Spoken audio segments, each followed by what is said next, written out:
I never thought I'd be telling this story. Not because I'm ashamed of what I did, God knows I'm not, but because for 12 years I believed in something that never existed. My name is Robert Hayes, and I'm 52 years old, regional operations manager at a logistics company. The kind of job title that makes people's eyes glaze over at parties. The kind of man who fixes problems before anyone notices they exist. Invisible, reliable, forgettable. My first marriage taught me about betrayal. Caught my ex-wife in our bed with her personal trainer. How's that for a cliché? The divorce left me gutted, financially and emotionally. 7 years of solitude followed. 7 years of frozen dinners and empty weekends, convincing myself I preferred it that way. Then Linda happened. We met at a company barbecue 12 years ago. She wore a yellow sundress that caught the light when she laughed.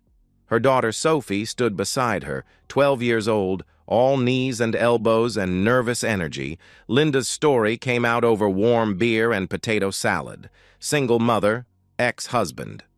Greg was an abusive drunk who'd vanished when Sophie was barely walking. "We're better off without him," she told me, her hand finding mine across the picnic table. "Some men just aren't meant to be fathers." I believed her. Every word. Sophie called me Dad without anyone asking her to. Just started one morning over breakfast, 6 months after Linda and I got married. "Dad, can you drive me to soccer practice?" she asked casually. The word hit me like lightning. I'd never had children of my own. Suddenly I had a daughter. I became everything Greg never was.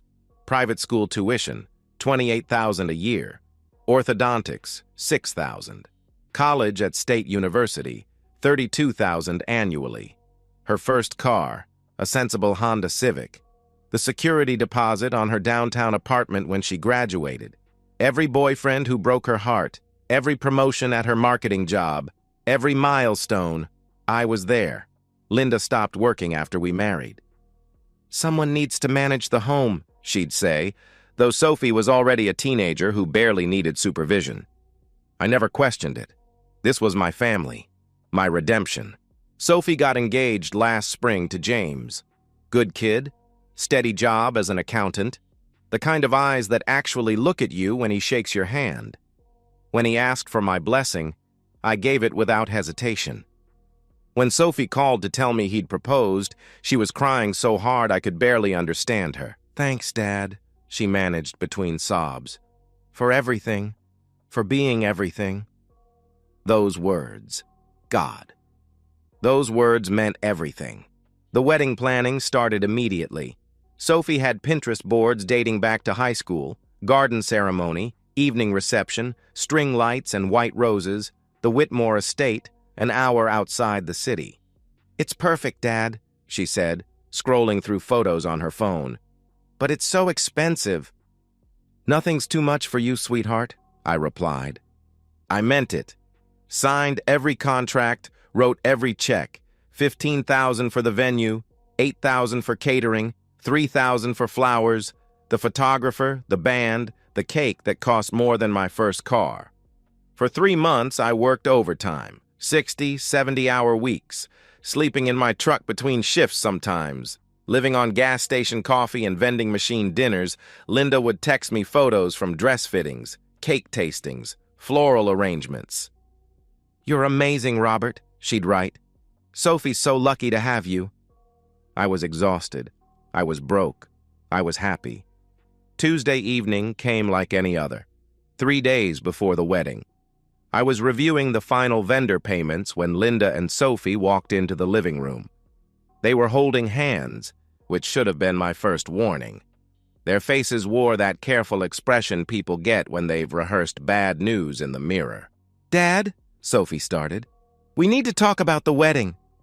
The words hung in the air like a blade about to fall. I set down my paperwork, tried to read their faces. Linda wouldn't meet my eyes. "I've been thinking a lot about Saturday," Sophie continued, her voice gaining momentum like she needed to get it all out before she lost her nerve, "about who I want to walk me down the aisle." I smiled, confused. "Cold feet? James is a good—" "No, Dad, it's not about James," she interrupted. She squeezed Linda's hand tighter. My chest went cold. I didn't know it then, sitting in that living room I'd paid for, looking at the two people I'd built my entire world around. But the next 60 seconds would erase 12 years. Everything I thought I knew, everything I thought I was to them, was about to crumble into dust.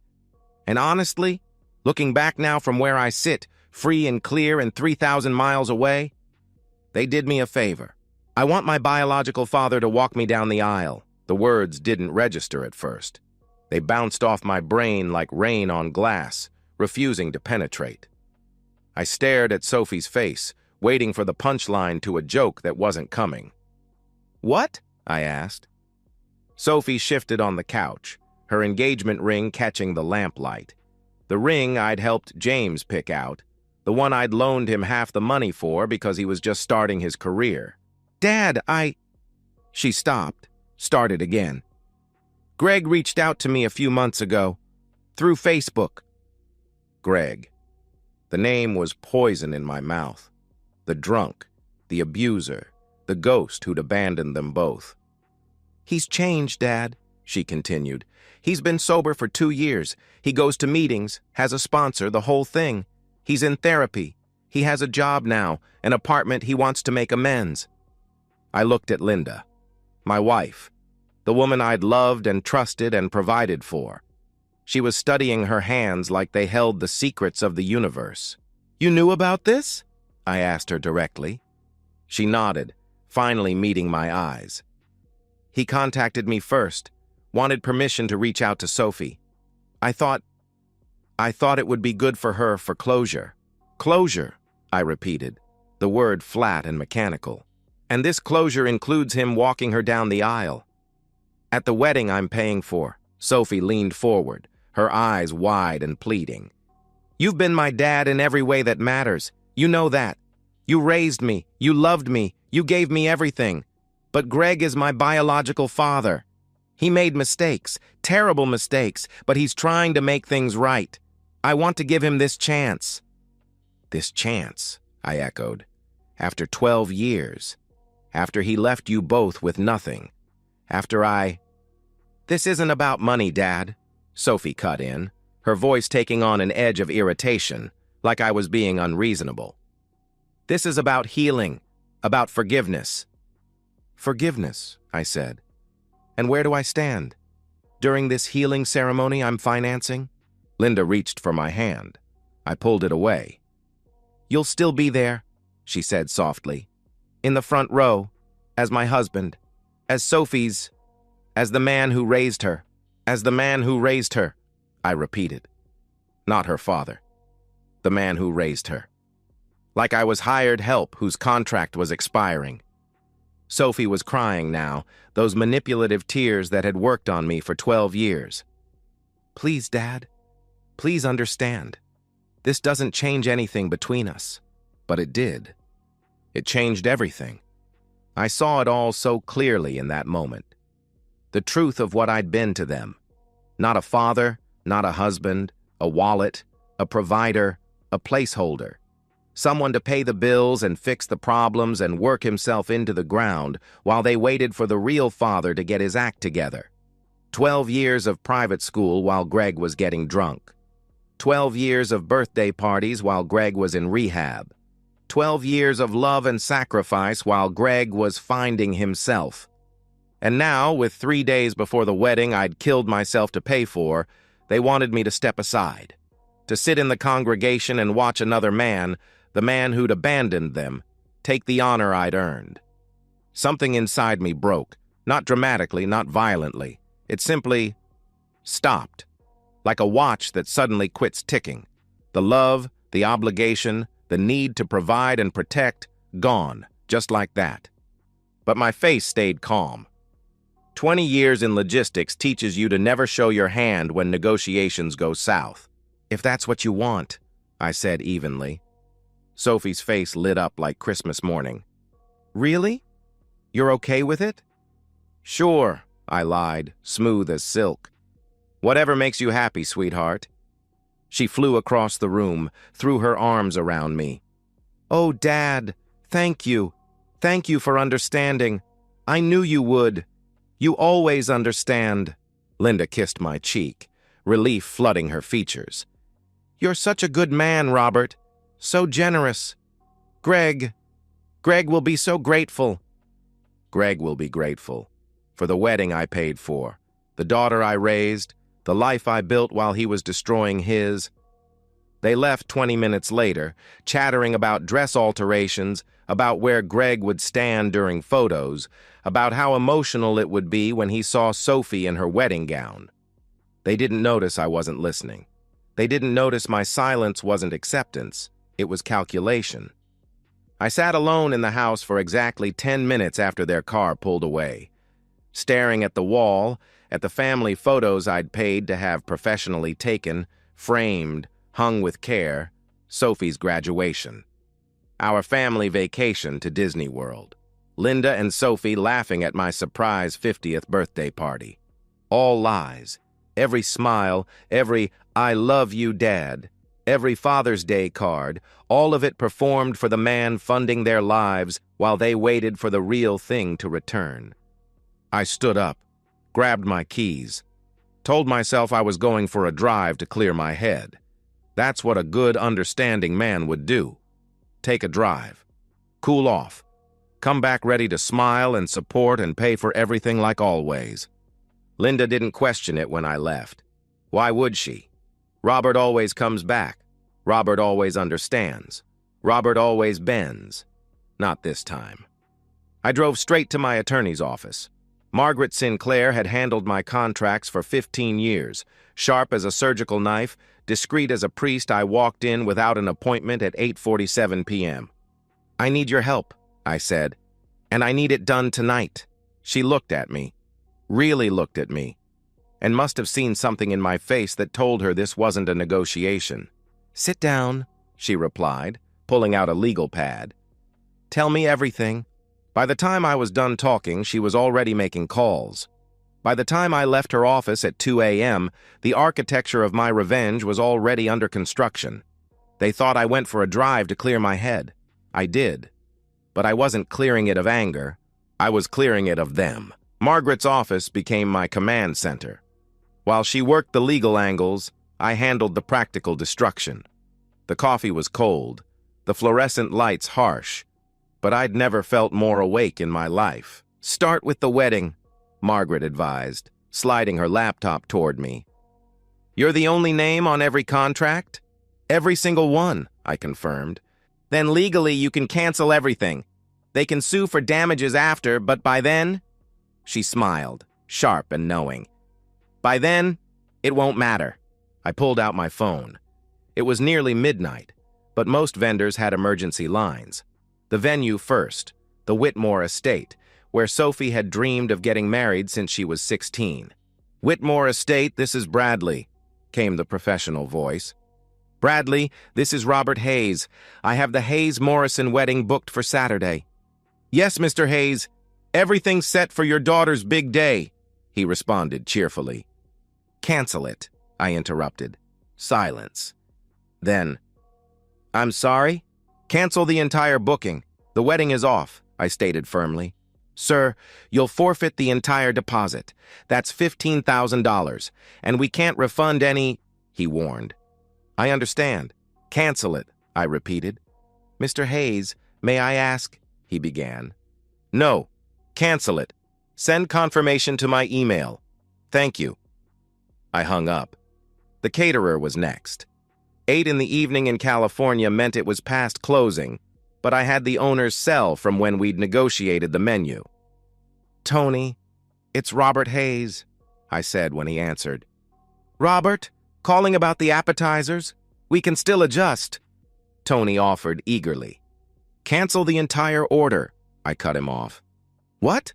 The wedding's in 3 days," he exclaimed. "There is no wedding. Cancel everything," I instructed. "Robert, you're looking at a complete loss here. 8 grand. Gone," Tony warned. "Fine," I replied. "You can't be serious," he protested. "Send me written confirmation that it's canceled, tonight." I ended the call. The photographer, the florist, the band, The cake that cost $3,000 and had taken 4 consultations to design. The vintage Rolls-Royce that was supposed to drive Sophie and Greg, away from the reception. Every single thing I'd paid for, I systematically destroyed with a phone call. Some vendors argued, some pleaded. The cake decorator actually cried. Apparently, she'd been working on it for a week. I felt nothing. Each cancellation was another bar removed from my cage. By 1 a.m., the wedding was gone. Erased. Like it had never existed. Phase 2, Margaret announced, pulling up banking sites. Finances. This was trickier, but not impossible. The joint accounts were in both our names, but I was the primary. I could withdraw everything without Linda's signature. The credit cards were all under my account. Linda and Sophie were just authorized users. I moved methodically through each account, checking $47,000 transferred to my personal account. Savings, $73,000 moved. The emergency fund, $30,000 investment account, $120,000. Every penny I'd earned and saved over 12 years, pulled back to safety in 17 transactions. Then the credit cards. Linda's Visa, canceled. Her MasterCard, canceled. The American Express she used for shopping, canceled. Sophie's card for emergencies that somehow got used at Starbucks daily, canceled. Now the house, Margaret said. This was the masterstroke. The house was mine.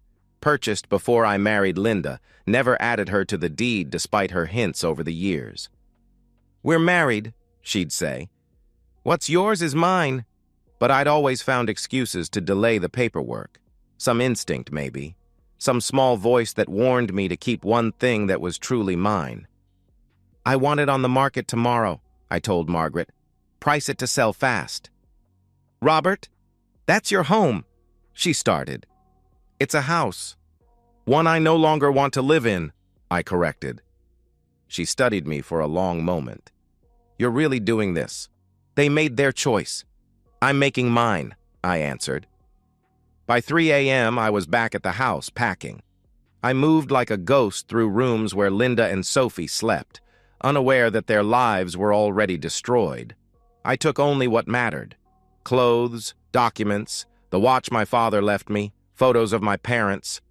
Everything else was contaminated by the lie I'd been living. I loaded my truck in the dark. 3 trips, quiet as a thief, though I was stealing nothing that wasn't already mine. The last load included my golf clubs.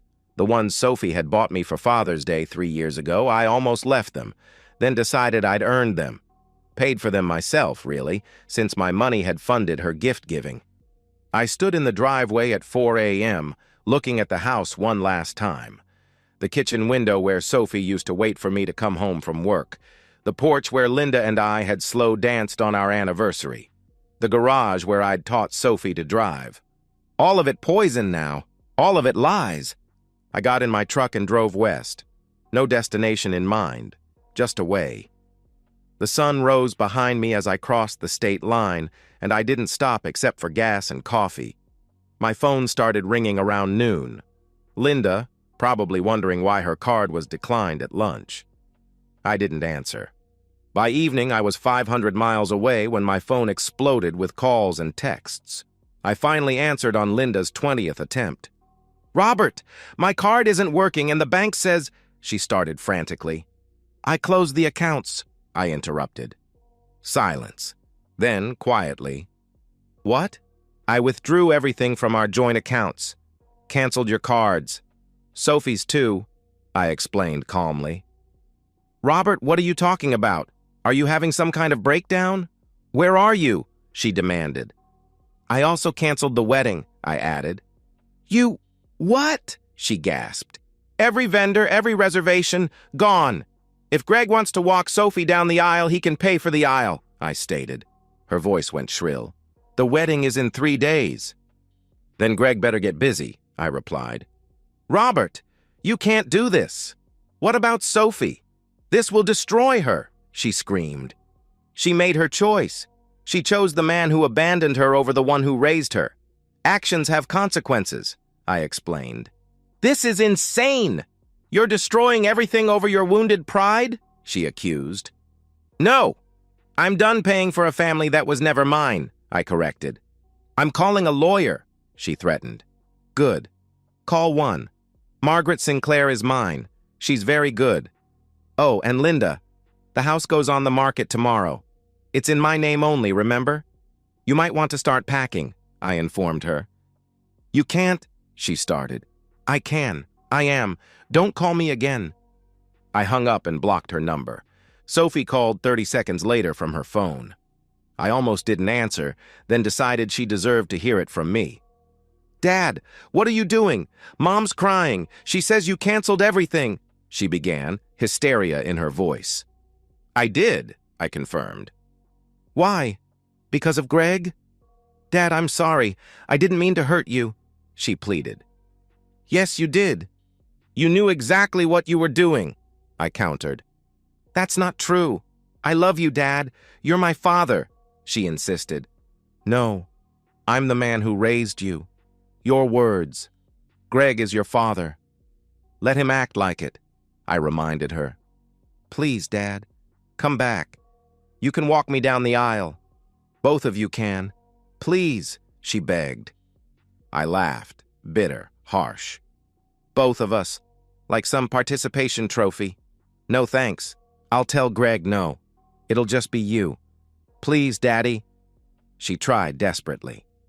Too late, Sophie. You showed me what I really am to you. The wallet, the provider, the placeholder. Well, this placeholder is done, I declared. That's not true. You're everything to me, she sobbed. If that were true, this conversation wouldn't be happening, I pointed out. Please. The wedding. All my friends are coming. This will humiliate me, she whispered. Then ask Greg to fix it. He's your real father, remember? I said coldly. Dad, she started again. Don't call me that anymore. And don't call me again. I hung up and blocked her number too. The phone rang constantly after that. Unknown numbers, Linda's friends, Sophie's friends, probably Greg himself. I turned it off and drove through the night windows down, cold air slashing at my face, the radio playing songs I'd never heard before. For the first time in 12 years, I felt nothing for them. No anger, no sadness, no guilt. Just free. By dawn, I was in Arizona. The desert stretched endless and empty, and I felt like I could breathe for the first time since Sophie had said those words. My phone stayed off for 3 days. When I finally turned it on, there were 247 missed calls, 189 texts, and 73 voicemails. I deleted them all without reading or listening to a single one. They called 47 times that first week, using different numbers, trying to trick me into answering. I never did. By week 2, the calls slowed. By month 3, they stopped completely. By then, I'd stopped counting, stopped caring, stopped looking back. 6 months later, and I'm sitting on a canyon rim in Sedona, watching the sun paint the rocks red and gold. My phone buzzes, a text from Margaret. House sold, $620,000. After fees, $580,000 deposited to your account. Hope you're well. I am well. Better than I've been in years. The house sold in 2 weeks, price to move, just like I wanted. Combined with my savings and retirement accounts, I'm sitting on roughly $700,000, more than enough for a man who's learned to live simply, who's learned what actually matters. I've been traveling.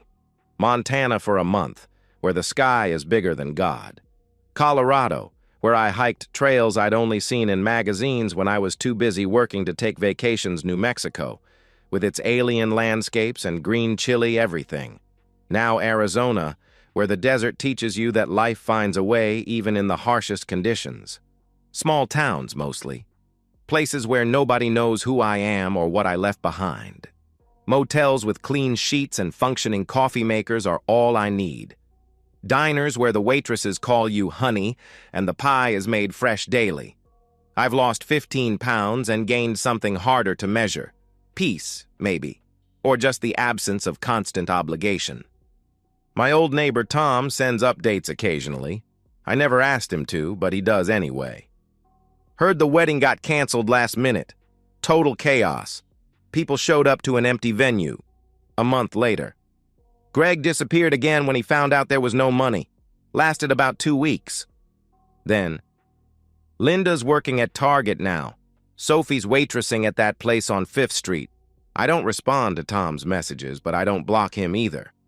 There's something satisfying about knowing they're struggling, that they're finally experiencing what life is like without someone else paying for everything. Another text from Tom, 3 months after I left. Sophie came by looking for you, cried on my porch, kept saying she was sorry.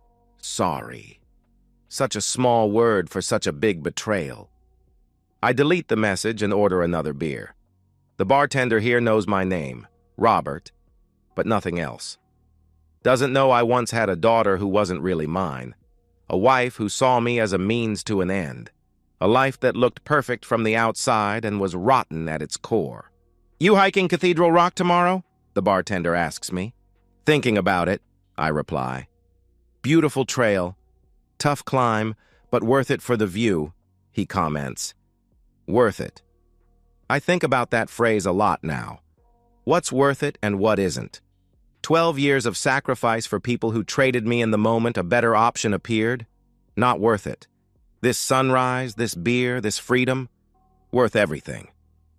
My phone rings. Unknown number with my old area code. I let it go to voicemail, then delete it without listening. Could be Linda or Sophie using a friend's phone, could be Greg, looking for money. Could be anyone from that old life. Doesn't matter. That life is dead. I've been dating someone. Nothing serious. Michelle, a massage therapist from Durango who's passing through. We've had dinner twice, coffee 3 times. She asked why I'm traveling alone. Needed a fresh start, I told her. Bad divorce? She asked. Something like that, I answered. She didn't push. That's the beauty of starting over. You only owe people the truth you choose to give them. You have kids? She asked on our 3rd coffee date. No, I said, and meant it. Another text from Tom. Sophie got engaged again. Different guy. Courthouse wedding this time. Courthouse wedding. No big estate, no $3,000 cake, no vintage Rolls Royce, no father to pay for it all. I wonder if she asked Greg to walk her down the aisle at the courthouse. I wonder if he even showed up. I don't wonder for long. The sun drops behind the canyon walls, and the temperature drops with it. Desert nights are cold, another thing I've learned in my new life. I zip up my jacket, finish my beer, leave a good tip. Back at my motel, I open my laptop and check my accounts. The money's all there, growing slowly in conservative investments. Enough to last me 20 years if I'm careful, 30 if I'm smart. I'm both now. I think about Linda sometimes, working retail at 48, scanning groceries, dealing with angry customers, standing on her feet for 8 hours, all the things she thought she was too good for when my money was flowing. I think about Sophie, carrying plates to tables of people who won't remember her face 5 minutes after they leave the college degree I paid for, apparently not worth much without someone funding her lifestyle. Do I feel guilty? No. Do I miss them? I miss who I thought they were, but those people never existed. My phone buzzes. Email from Margaret. Hope you're enjoying your travels. Thought you should know. Linda tried to contest the house sale. Judge threw it out. She also tried to claim alimony. Denied. Abandonment clause in your prenup held up. Prenup. Thank God for Margaret's insistence 12 years ago. Linda had pouted about it. Don't you trust me? But I'd held firm. The one smart thing I did in that whole relationship. I close the laptop, turn off the lights, listen to the coyotes calling in the distance. Tomorrow I'll hike Cathedral Rock. Next week, maybe the Grand Canyon next month, Utah or Nevada or California. The point is, I get to choose. Every day, every decision, every dollar spent. My choice. I think about what Sophie said in one of her voicemails I deleted. You're going to die alone. Maybe. But I'd rather die alone and free than live surrounded by people who see me as nothing more than a bank account with a heartbeat. I close my eyes and sleep comes easy. No stress, no worry about bills or tuition or wedding costs. Just sleep, deep and dreamless and earned. 1 year now. I'm in Taos, New Mexico, in a coffee shop that makes the best green chili breakfast burrito I've ever had. The same booth every morning, the same waitress who knows I take my coffee black. No sugar, no small talk before the caffeine hits. My phone, a new one, new number, no connections to the past, buzzes with a text from Tom, still sending updates I didn't ask for. Linda moved in with her sister, still working retail. Sophie married that guy, living in a studio apartment. Thought you should know. I don't respond, but I don't block him either. The house sold for $620,000. After Margaret's fees and closing costs, I netted $580,000. Combined with my savings and retirement accounts, I'm sitting on well over $700,000. I'm financially secure for the foreseeable future, especially living simply in small towns where cost of living is low. I think about the wedding that never happened, about Sophie in her dress walking down an aisle that no longer existed, looking for a father, either one, who wasn't there. I wonder if she understands now what she threw away. Probably not. People rarely do. I think about Linda, working retail at 48, no longer able to coast on my income. About the joint accounts she took for granted, the credit cards that stopped working, the house she assumed was hers. She made her choice too, siding with Sophie, orchestrating the healing that required Robert's erasure. Robert doesn't feel guilty. He feels light, unburdened. The anger is gone now, replaced by something calmer. Acceptance, clarity. I've hiked the Rockies, watched storms roll across the desert, sat in diners listening to strangers' stories. I've dated a woman in Durango, nothing serious, just coffee and conversation and honesty. She asked once why I moved west. Needed a fresh start, I said. She didn't push. That's the thing about starting over. You only owe people the truth you want to give. His phone buzzes. Tom again. Sophie got engaged. Different guy. Courthouse wedding. Thought you'd want to know. I don't respond, but I think, good for her. Hope this one doesn't need a father figure who pays for everything. I finish my coffee, tip well, walk out into the New Mexico sun. The mountains rise blue and distant. The air smells like juniper and freedom. I'm 53 years old. I've got years ahead of me, and they're mine now. Not Linda's, not Sophie's, mine. If you're reading this and you see yourself in my story, if you're the one who provides, who sacrifices, who bends until you break, hear me, walk away. The world's a big place. It's waiting for you. Don't let people use you. Don't let them take your love for granted. And when they show you who they really are, when they look you in the eye and tell you you're replaceable, believe them. Then leave. I don't regret the 12 years. I regret staying 12 minutes after Sophie asked for Greg. But I learned. I chose myself. And I've never looked back. To freedom. To second chances. To the life you build when you finally put yourself first. I close my laptop, pack my bag, and head for the road. Next stop, Santa Fe. After that, who knows? The point is, it's my choice now, and that's all that matters.